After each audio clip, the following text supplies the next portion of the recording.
So we really need to have this conversation about Hijrah. Hijrah is not for everybody. Hijrah is not for most people. I'd argue that Hijrah is for a select few. And there are a lot of reasons for this, but the main one is that it's not cheap. I know all the tips and tricks and all of this stuff because I was raised abroad. My whole experience is Hijrah. I know how to exist in a foreign country and how to just make it work. And looking back, I've come to realize that every single time I had to make a major move, it was probably the most expensive thing I've ever had to do. And it all had to do with the fact that I'm a foreigner in a foreign land. And there are many points to this, but the main one is that when you're from a certain country, let's say I'm American. So let's say I was born and raised in America, for example. I wasn't, but let's say I was. I would know how to exist in that place on whatever budget is really, I can go as low as being a homeless guy, or I can go as high as being, a person that's pretty comfortable, living there, right? When you have setbacks, you fall to a lower level and a lower level and a lower level and a lower level. But when you're making Hijrah and you go to a new country, you can't really fall too many levels because at the end of the day, you're not from that country. So let's say you lose your housing. There is no, I can stay with my mother, I can stay with my siblings, I can stay with my uncles, I can stay with my grandparents. All of those options aren't there for you in that country, right, as a muhajir. Another thing, you have major disadvantages. Number one could be the language. The second thing could be culture.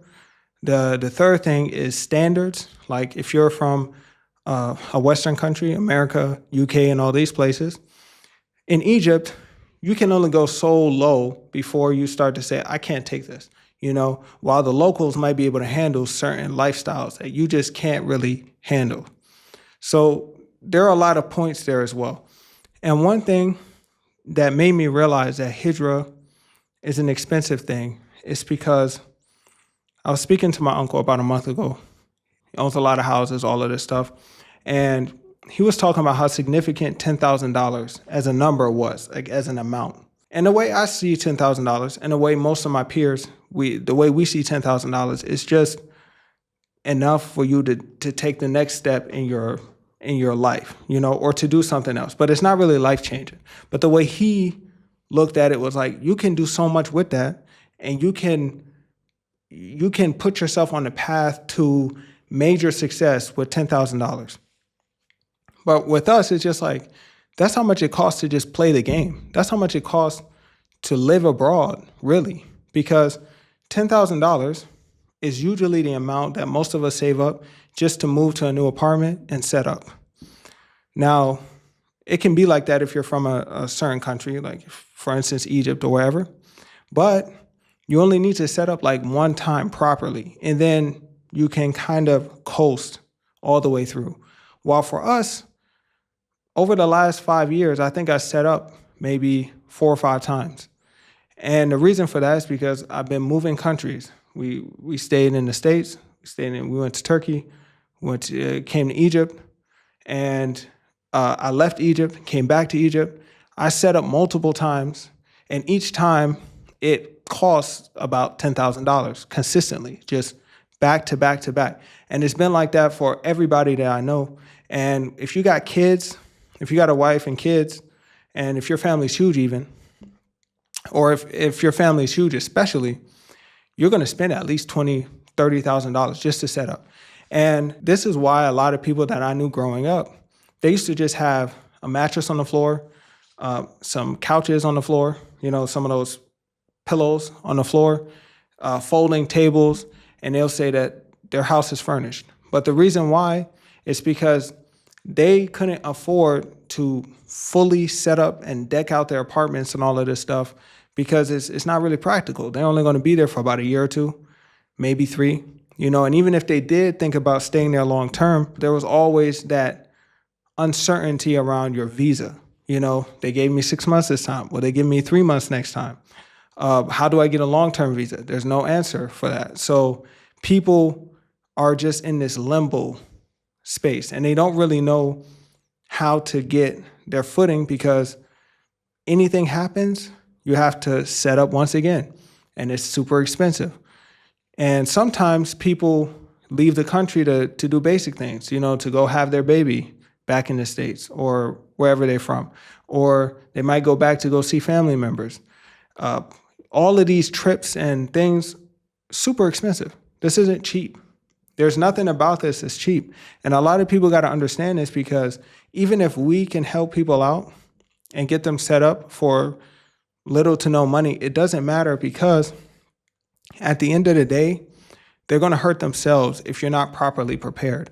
Because what ends up happening is that people join all these groups, these WhatsApp groups, these Telegram groups, and they ask people to pay their rent. They ask people to pay for their food and stuff like this, because a lot of people weren't really properly prepared. So preparation is everything. So if you are preparing and you're watching a lot of videos, you're taking courses, you're getting on consultations and things like that, you're doing the right work, because the situation is not just this thing where you can just get up and go. It doesn't really work like that for most people. You have to prepare, and people have to find a way to finance their situation abroad. A lot of people have ways they go about this. They find a remote job. Sometimes people freelance, which is what I do. Sometimes people start a small business, an online business, to sustain themselves. There are so many things people do, but at the end of the day, you have to think outside the box, and you have to have realistic income targets so that you can make this work long term. And the biggest thing people use to attract people to a lifestyle that they say is cheap is, my rent is only $200.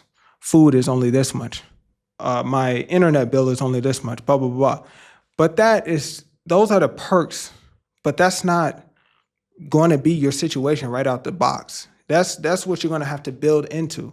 You're going to have to spend a whole lot of money on tickets when you arrive. Now there's a learning curve to the place you're moving to.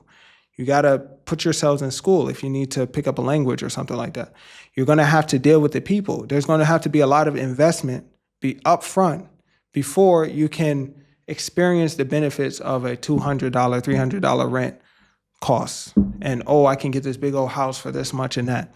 All of that is after you've done the legwork and you've spent the money and the time and you've exhausted your personal connections and everything in order to finally get to that level where you can kind of coast on a $300 rent or whatever.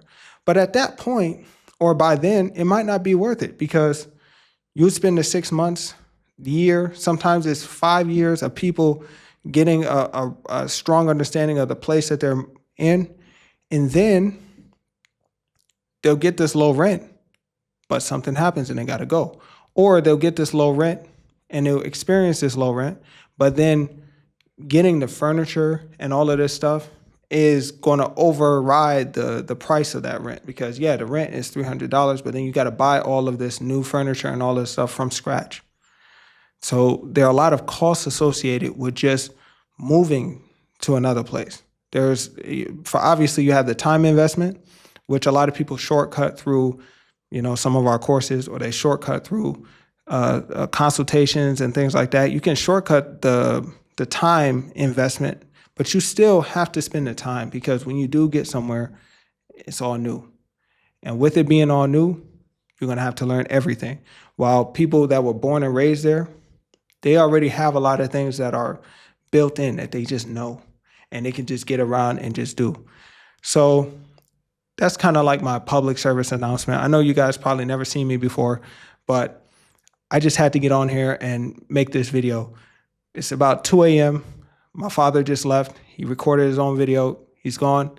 I had to come on and make a video of my own, because this is really important. This is something people really have to understand in order to make this journey a successful journey. And we want everybody to succeed when they make Hijrah. We want them to be able to not just experience the Muslim world, but be able to make a transformation through living here.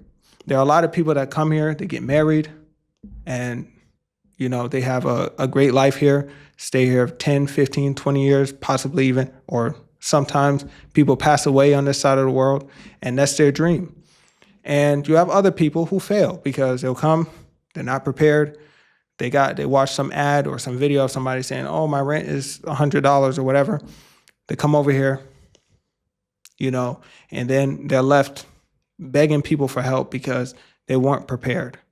So that's why we make these videos, and that's why we work so hard to make sure that you guys have the proper information in order to thrive on this side. Assalamu alaikum wa rahmatullahi wa barakatuh. Get your copy of the Hijrah Handbook at book.makehijrah.com.